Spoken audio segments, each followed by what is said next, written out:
Papuri po sa Panginoon sa tanging awit na ating pong napakinggan na muli. Hinatid po sa atin ang ating pong mga kapatid na magkapatid. Okay po, patuloy po tayo sa ating pong aralin na nakalagay naman po dyan sa caption po natin. Ano po? So God's word to the poor and to the rich in times of pandemic. So yan po ay matatagpuan natin sa Santiago, Kapitulo 1, nasa verse 9 to 11 na po tayo. O, basahin ko po sa inyo, verse 9 to 11. Dapat magalak ang mahirap sa kapatid kapag siya itinataas ng Diyos. At gayon din naman ang mayamang kapatid kapag siya'y ibinababa, sapagkat ang kayamanan ay lilipas na gaya ng bulaklak ng damo. Ang damo ay nalalanta sa matinding sikat ng araw, nalalagas ang kanyang mga bulaklak at kumukupas ang kanyang kagandahan, gayon din naman ang mayaman ay mamamatay sa gitna ng kanyang kaabalahan. So papuri sa Panginoon sa pagbasa pa lang ng kanya pong salita. May nabasa akong isang article. Ang sumulat ay si Lynn Paramore. Ang kanyang isinulat ay Weird Things Money Does to Your Brain.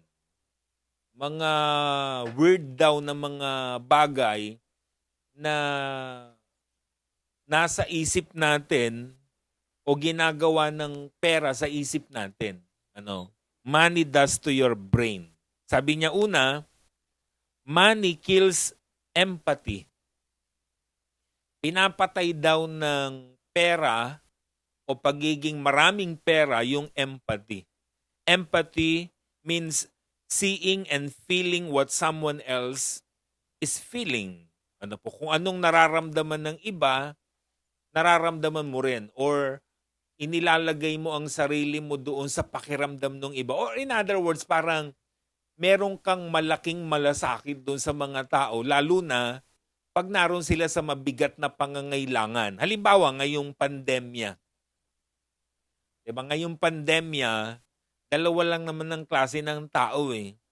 Yung nagmamalasakit o yung walang pakialam.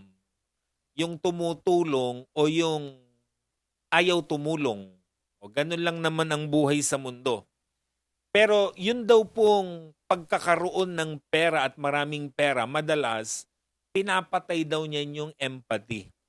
Yung pagmamalasakit natin o gustong pagtulong natin sa iba. Halimbawa, ang dialogue natin dahil wala tayong pera, ang dialogue kasi ng tao madalas ganito eh. O baka naman naging dialogue na ninyo. Tignan nyo ha. Kung may pera lang ako, kung mayaman lang ako, kung marami lang akong pera, kung ako lang si, halimbawa ay si Pacman, kung ako lang si yung mga mayayaman sa Pilipinas, namigay na ako ng tulong sa mga nangangailangan, lalo na ngayong pandemya. Ganyan tayo kagaling eh, di ba? Kasi wala nga tayong pera eh. Wala tayong ibibigay. Kaya ang lagi nating dialogue, kung mayaman lang ako, kung may pera lang ako, kung kaya ko lang magbigay, kung may ibibigay lang ako, magbibigay at tutulong ako sa mga kababayang kong nangangailangan ng tulong. Yan ang lagi nating sinasabi kasi nga, nararamdaman natin kung anong nararamdaman nung mga taong nangangailangan sa panahon ng pandemya. Diba? Kaya yun ang dialogue natin. Ito lang ang malaking problema. Kapag nagkaroon na tayo ng pera, hindi na natin naiisip yun. Maniwala kayo. Hindi na papasok sa isip natin yung pagtulong sa kapwa pag dumadami yung pera. Kaya lang natin naiisip yan kasi wala nga tayo. Wala tayong ibibigay, wala tayong ipapakain, wala tayong itutulong. Kaya ang lagi nating kaisipan, kung mayaman lang ako, kung marami lang akong pera, mamimigay ako at tutulong ako sa mga nangangailangan at nagugutom. Pero sabi ko nga sa inyo, kung meron na kayo niyan, kung marami na tayong pera, hindi na natin maiisip yan. Para lang yan yung mga dialogue ng mga tao. O minsan sa mga churches, may ganyang dialogue eh. Yung makapag-abroad lang ako. Ako nang bahala sa paggawain ng church. Makapag-abroad lang ako. Kahit anong project ng church, sabihan nyo lang ako. Marami nang nag-abroad.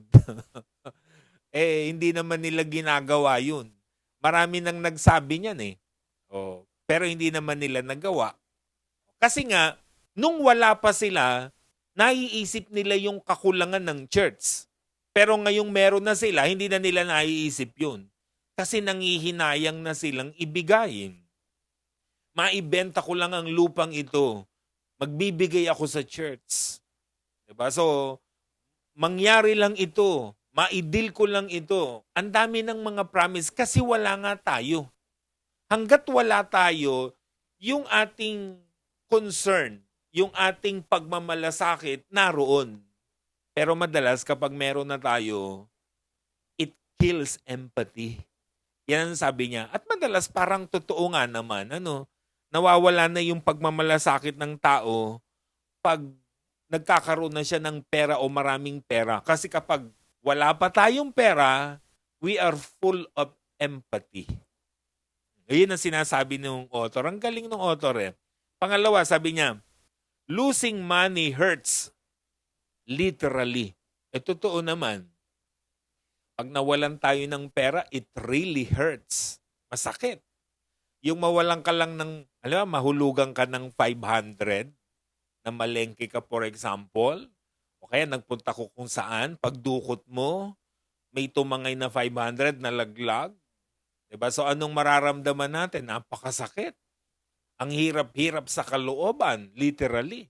Buong maghapon, baka nga ilang araw iniisip-isip mo yung 500 na yun eh. Lalo na kung 1,000, 2,000, 5,000, 10,000 ang nawala sa'yo, nahulog. Diba? So talaga namang it really hurts. Lalo na sa panahon natin ngayon, kada sentimo ng pera natin ay napakahalaga. Kaya napakahirap nung ganitong mga sitwasyon eh. So losing money hurts. Another, more money is equal to fewer ethics. Pag daw ang tao, dumadami ang pera, yung ethics niya bumababa. Pumapangit ang ugali. Hindi ko lang alam sa iba, no? Pero madalas daw ganyan eh. Nag-iiba kasi ang ugali ng tao pag nagkakapera eh. Hindi na marunong mag-sorry yan. Ikaw ang magsosorry sa kanya kahit kasalanan niya. Tapos pag may pera, di ba, kahit sa daan, pansinin nyo, sa mga kalsada, sa mga nagkakagirian, bakit pansinin nyo, yung mga sabihin nating mga mabababang tao na mga traffic enforcer, mga nagtatrabaho para ipatupad ang batas trapiko, pero kapag meron silang nahuli or huhulihing mga malalaking tao dahil may magandang sasakyan, anong ginagawa? Dinadaan sa sigaw, nawawala yung ethics eh. Tapos ang dialogue lagi niyan eh, kilala mo ba ako? Pag marami kang pera, yan ang dialogue lagi eh. Kilala mo ba ako? Panghirap niyan. Nawawala yung ethics ng tao pag dumadami daw ang pera. The more money you make, the more you think about money. And that's true. Pag dumadami ang pera, kumikita ka ng malaking pera, wala ka nang inatupag kundi mag-isip, kundi puro pera. Minsan nga, nag-iisip tayo, ang yaman-yaman na, ang dami-dami ng pera, kaya ng buhayin ng buong buhay niya, ng pera niya. Pero ang iniisip pa rin niya, pera. Ang dami-dami ng pera, iniisip pa rin pera. Papaano pa rin dadami ang pera? Papaano pa rin kikita ng malaki? Laging pera pa rin ang iniisip. Galing sa trabaho, pag uwi ng bahay, pera na naman ang iniisip. Laging pera na lang ang iniisip ng tao. So habang dumadami daw ang pera ng tao, wala na siyang iniisip kundi puro pera na lang. Malungkot yun. Huwag naman puro pera. Ang ending kasi niya, baka magmukha tayong pera. Another, the more money, the more competition. Siyempre, laging nagkakaroon ng kompetensya talaga yan. So bakit natin tinatalakay yun? Kasi yun yung topic ni Santiago in this context. In verses 5 up to 9. Yung salita ng Panginoon doon sa mga mayayaman at mahirap. Kasi alam nyo, sa mundong ito, dalawa lang naman ang klase ng tao. Mayaman at mahirap. Nagkakaroon lang ng iba't ibang level ang mahirap at iba't ibang level ang mayaman. Pero dalawa lang talaga tayo sa mundo. Kung hindi ka mayaman, mahirap ka. Kung hindi ka mahirap, mayaman ka. Ganun lang naman ang estado natin sa buhay na ito. So, merong mensahe si Santiago mula sa salita ng ating pong Panginoon para sa mga mahihirap at para sa mayayaman. Lalo na, i-connecta natin sa panahon natin. So God's word to the poor and to the rich in times of pandemic. So anong mensahe niya? So i-categorize natin ang sarili natin. Kayo ba ay nasa category ng mahirap o kayo ba ay nasa category ng mayaman? So ang mensahe ng Panginoon sa inyo, ito, unahin natin ang para sa mga mahihirap. So ito ang salita ng Diyos para sa mahihirap. Verse 9.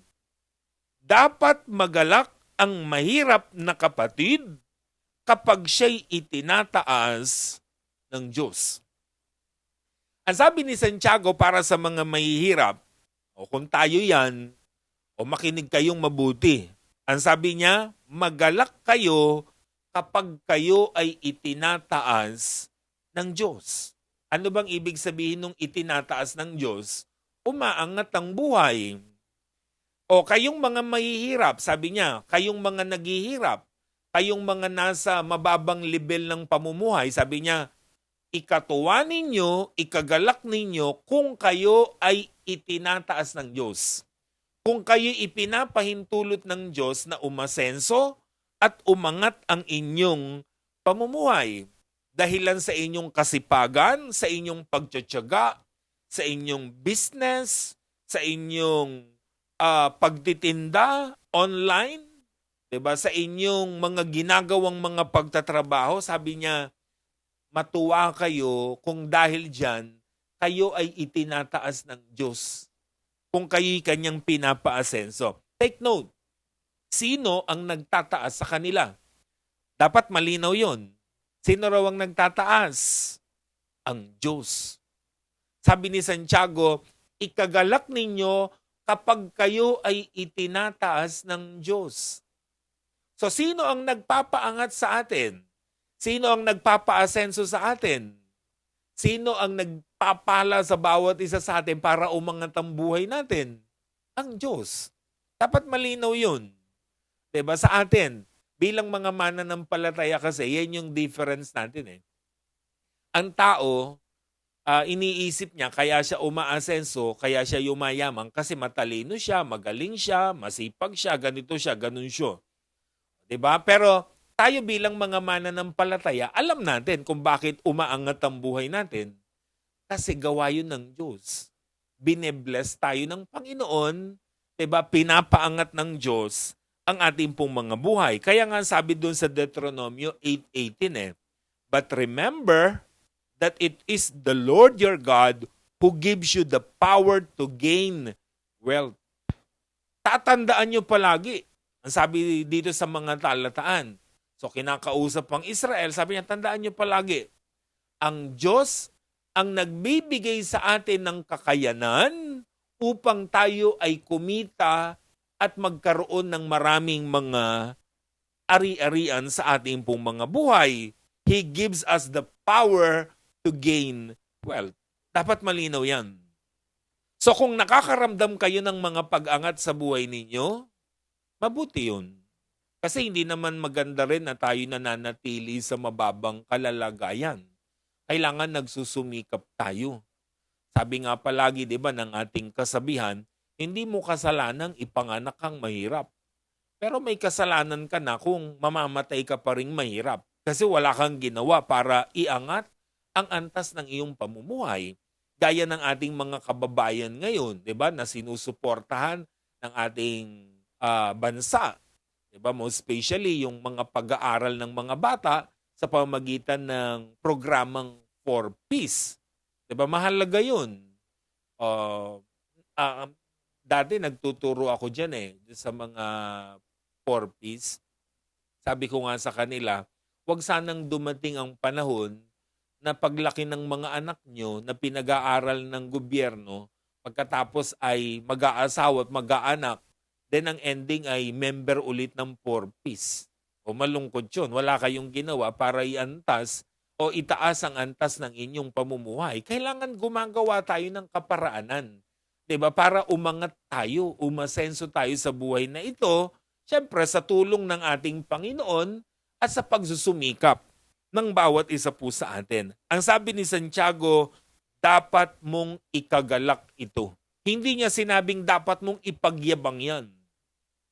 Dapat mong ikagalak yan. Diba? Masarap yung galing ka sa, alam niyo, isa sa pinakamasarap, yung galing ka sa baba, galing ka sa hirap, tapos umangat ang buhay mo. Yun ang masarap eh. Yung dati ay hirap na hirap ang buhay, talaga namang 2 beses lang kumakain sa maghapon, tapos biglang umasenso, ang sarap nun. 'Di ba? Ang problem lang minsan, yun nga, dahil galing sa baba, tapos tumaas, minsan merong mga nagiging mayayabang at mapagmataas. Sabi ni Santiago, wag ganun. Dapat lang maging ugali natin, pag tayo itinataas ng Diyos, ikinagagalak natin. Hindi natin ipinagyayabang, kundi ikinatutuwa natin ang pag-angat ng ating pong mga buhay. 'Di ba? So ganun ang ibig sabihin. Kasi Sabi ko nga sa inyo kanina, masarap yung galing ka sa baba na tumaas ka. Mahirap yung galing ka sa taas tapos ibinaba ka. Yung sanay ka sa luho, sanay ka sa masagana, tapos bigla tayong bumagsak. Mahirap yun eh. Masakit. Pero alam nyo, mas maganda yun kasi doon mo natututunan yung tinatawag na pagpapakababa. Kasi nagaganap talaga yan eh.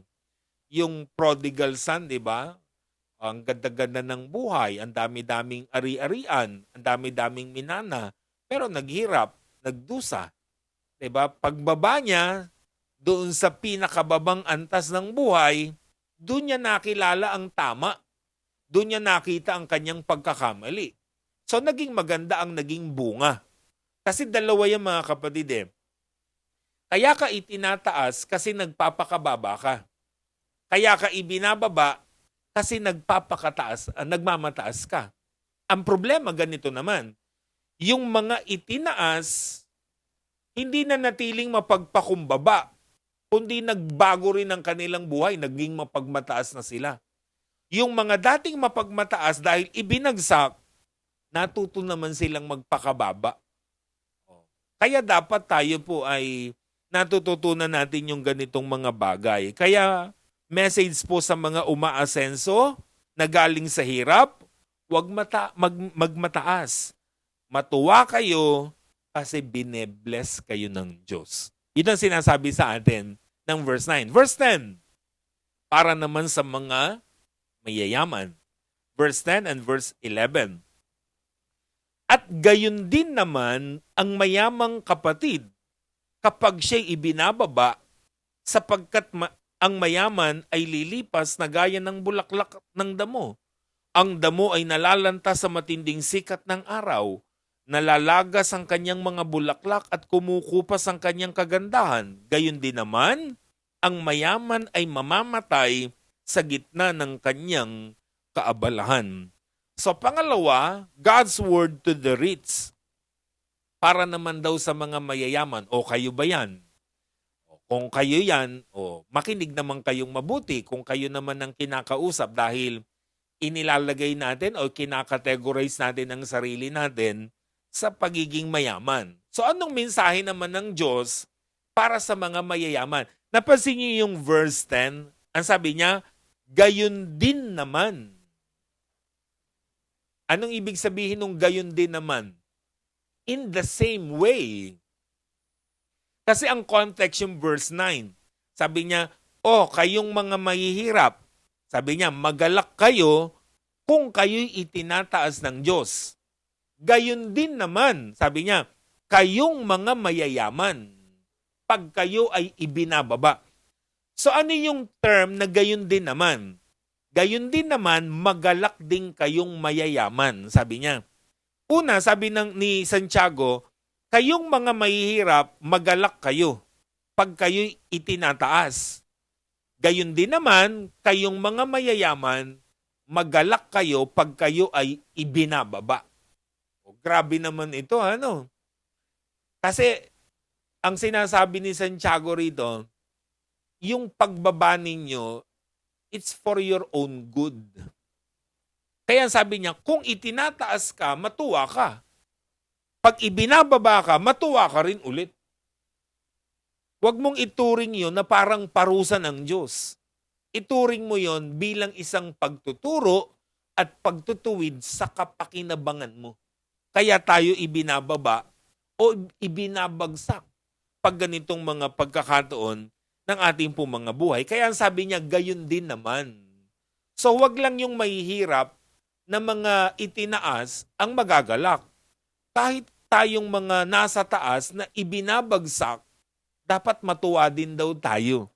Yan ang sinasabi ni Santiago sa bawat isa sa atin. Kasi nga, yung pagbaba at pagbagsak natin ay for our own good. Para sa ikabubuti natin yun. Hindi tayo ibinababa para lang parusahan, kundi para turuan tayo ng leksyon na maging mapagpakumbaba.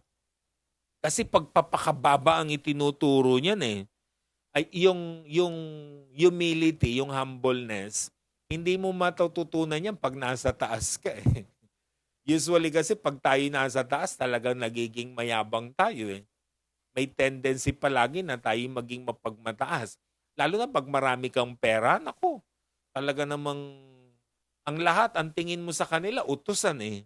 Isang ganun na nangyayari. Hindi naman lahat kasi maraming mga mayayaman na mga simple, mapagpakumbaba, kahit umaangat at umaasenso ang buhay nila. Pero may mga tao talaga na kapag nagkakapera, akala mo kung mga sino. 'Di ba? Pero kapag ibinabayan ng Panginoon, doon nila nakikita yung kahalagahan ng mga pagpapakumbaba. So ulitin ko, natututunan natin madalas ang humility pag nasa baba tayo. Kasi kapag nasa taas tayo, wala, puro pagmamataas ang ating pong nagagawa. Kaya sabi niya, tandaan mo, lilipas din kayo. Sabi niya, lilipas din ang pagiging mayaman, lilipas din ang tao. Mamamatay din tayo, matatapos din tayo sa mundong ito. Katulad lang tayo ng bulaklak, katulad lang tayo ng damo, nariyan ngayon, mamaya wala na. Totoo naman yan eh. 'Di ba? Yung kahit dito sa aming bakuran eh, pag umuulan eh, sasandali ang ramo ay napakakapal na. Pagkatapos ng ulan, ayan, ginagamas na namin paunti-unti. O, ayan, medyo konti na lang ang aming mga damo. O, pag umulan lang yan, ilang araw, kapal na naman ng damo niyan. Ganun lang naman yan eh. O, pero mabilis siyang mawala, mamatay, lalo na kapag mainit ang araw. Pag tag-araw, sandali lang ang damo. Diba? Tuyot agad yan, kahit ang bulaklak eh. Yung orchids ninyo, namumulaklak ngayon, bangong-bango kayo, gandang-ganda. Ilang araw lang yan eh. Diba? Ganon din daw po ang buhay ng tao sa mundo. Sasandali tayo, para lang daw tayong damo at bulaklak ng damo na sandali ay nariyan, pero sandali ay nawawala rin. So yun yung ipinapakita ni Santiago sa bawat isa sa atin. Ano po na napakahalaga na dapat nating natututunan upang sa buhay natin, hindi natin ipinagyayabangan kung ano mang meron tayo sa ating pong mga buhay. Ano po, dahil baka ibagsak tayo, baka tayo ibaba. Diba? Ganun ang ibig sabihin. So ano ang pinakabuod natin ngayon sa ating pong pinag-uusapang ito? Ito yung final message natin. Ano man ang estado ng buhay natin, i-enjoy natin. Yun ang sinasabi ni Santiago. Ikagalak ninyo. Kahit anong estado ng buhay natin, mahirap kayo, mayaman kayo, mataas ang ating pong mga kalalagayan sa buhay, mababa ang kalalagayan natin sa buhay, sabi ni Santiago, ikagalak nyo yan. Matuwa kayo. Diba? Any status ng ating pong mga buhay, yun ang message eh. Yun yung pinakabuod nito, ito yung pinaka-lesson natin. Ikagalak natin anuman ang estado ng buhay natin. Matuwa tayo. Kahit may pandemyang ito, pwede tayong matuwa. Kahit nahihirapan tayo sa ikabubuhay, ikagalak pa rin natin. Yan lang naman ang tanging yaman natin, yung ating mga ngiti, yung mga saya sa puso at sa mukha natin. Yung kagalakan, wag nating ipapanakaw yan. Kahit ganito ang sitwasyon natin. So sabi ni Santiago, mayaman ka o mahirap, ikagalak mo. Mayamang kang itinaas o mayamang kang ibinaba, mahirap kang itinaas, ikagalak mo pa rin. Pareho lang. So kahit anong estado mo sa buhay at kahit ano pa ang mangyari sa buhay mo, matuwa kayo, sabi ni Santiago. Diba? Pangalawa, kung gusto mong umangat sa buhay, ipaubaya mo sa Diyos. Sa Diyos tayo laging sumasandig. Sa Diyos natin ipinagkakatiwala ang lahat. Kasi walang pagguho roon eh. Yung pag-asenso sa buhay natin, ipagkatiwala natin sa Panginoon. Yan ang lagi nating hilingin sa Kanya. Lord, i-bless niyo po kami. I-bless niyo ang aking family. I-bless niyo ang aking trabaho. I-bless niyo po ang business ko. I-bless niyo po. Ipagkatiwala natin lahat yan sa Panginoon. Diba? Dahil ang Diyos ang nagtataas at nagbababa sa bawat isa sa atin. At pangatlo, kung ayaw niyong maghirap, kung ayaw niyong bumagsak, kung ayaw niyong bumaba, 'di ba? Ang antas ng buhay niyo, stay humble. Kahit anong marating nyo sa buhay, basta mapagpakumbaba kayo, mananatili kayo sa taas. Maniwala kayo. 'Di ba? At pang-apat, kung kayo'y nasa baba, manatili kayong mapagpakumbaba, may panahon ng pagtataas. Itataas tayo ng Panginoon. 'Di ba? May panahon na tayo iaakyat ng Diyos. Basta't magsumikap tayo, gawin natin ang tama, gawin natin ang kanyang kalooban, ang Diyos ang bahala sa bawat isa sa atin. Tayo po'y manalangin. Panginoon, salamat po muli sa mga simple at mga katotohanan mula sa inyong mga salita upang gumabay sa aming pong pang-araw-araw na buhay. Salamat sa mensahe ninyo para sa mga mahihirap, naghihirap, at mga masagana sa buhay. Salamat sa mga mensahe ninyo ng pag-asa na kahit kami nasa baba, ay pwede po kaming umakyat. Salamat sa mga mensahe na nagtuturo sa amin na kung kami magpapakataas, kami inyong ibabagsak. Kaya Panginoon, sa oras po na ito, nawa ang mga mensaheng ito manatili sa puso namin. Maunawaan naming mabuti, bulay-bulayin namin upang sa gayon, ang bawat isa sa amin maging marunong upang masunod ang inyo pong kalooban. Sa oras po na ito, laki po ng aming panalangin. Ang aming pong bayan, ay higit sa lahat, Panginoon, ang bayan ng Cardona, i-bless niyo po ito, Panginoon. Nasa oras po na ito ay patuloy na tumataas ang kaso po ng aming pong COVID-19. Pinagpe-pray po namin sa inyo, Panginoon, na nawa po lahat po ng aming pong mga kababayan na positibo at mga suspect para po sa virus po na ito, i-bless niyo po sila, Panginoon, palusugin ang kanilang katawan, yung kanila pong mga kalooban, Panginoon, lalo na po sa kanilang mga pag-iisa na binabata ang virus po na ito sa kanilang katawan. Huwag niyo po silang iiwanan, huwag niyo po silang pababayaan, at sa ganitong panahon ay patuloy nilang makita ang halaga ng pananalig sa aming pong Panginoong Jesus. Pagpalain po ninyo ang aming pong mayor, aming vice mayor, lahat po ng aming pong mga konsehal at maging ang aming pong mga kapitan at mga kagawad na patuloy pong nagsusumikap upang protektahan ang aming pong bayan at patuloy na ipatupad ang mga panuntunan na batay sa quarantine level po namin. Ang prayer po namin, tulungan niyo po sila palagi na maging marunong upang sa gayon ay yung mga tamang pagpapatupad, mga panuntunan ay maipagkaloob nila upang sa gayon hindi na po masyadong kumalat ang virus po na ito sa aming pong bayan. Bless you po, Panginoon, ang pamilya ng mga kababayan po naming mga nagpositibo. Tulungan niyo po sila sa ganitong mga panahon.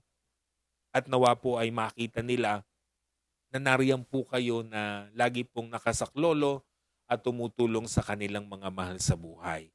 Ipagkaloob po ninyo ang inyong pagpapagaling, ang inyong pagpapalakas sa kanila pong lahat, Panginoon. Gayun din po, laki po ng aming pong mga panalangin, ang bawat isa po sa aming Panginoon na naging bahagi ng aming pong Bible study na ito. I-bless niyo po kami. At patuloy po nawa na naging blessing sa amin ang gabing ito sa pamagitan ng mga aral po ninyo na aming pong mga napakinggan. Prayer din po namin, Panginoon, ang aming pong mga frontliners. I-bless you po silang lahat, lalo na po yung mga nasa medical department, Panginoon. I-bless you po sila. Protektahan sila palagi. Huwag niyo po silang pababayaan, Panginoon. Maging malayo sila sa mga virus po na ito kahit lagi silang nasa unahan upang harapin ang ganitong kaso po sa aming pong bayan. I-bless you po sila, Panginoon. Huwag niyo po silang pababayaan kasama po ng kanilang mga mahal sa buhay. Ang mga tumutuklas, Panginoon, ng gamot para po sa virus po na ito, i-bless you po sila. Laging bigyan ng karunungan hanggang sa matuklasan nila ang pinakamabisang gamot na tatapos po, Panginoon, sa pandemya pong ito. Huwag niyo po silang pababayaan, Panginoon, at patuloy na ang blessing po ninyo sumagana sa kanila pong mga buhay. Ang Cardona Jars of Christ patuloy po namin idinudulog sa inyo. I-bless you po ito, Panginoon, na bagamat wala po kaming mga physical gatherings, ay patuloy pa rin na nananatili ang aming pong mga pananampalataya sa inyo at ang pagmamahal po namin sa inyong iglesia upang patuloy na itaguyod dito sa lahat po ng kanya pong mga gawain at proyekto. Muli po, Panginoon, ang gabing ito ay ipinagkakatiwala po namin sa inyo. Nanawa po ay patuloy kaming samahan sa aming pagtulog hanggang sa aming po mga pag-gising sa kinabukasan. Muli, itong aming prayer in Jesus' mighty name. Amen. Amen po, and God bless po, mga kapatid. Balita po natin. Ano bang balita natin?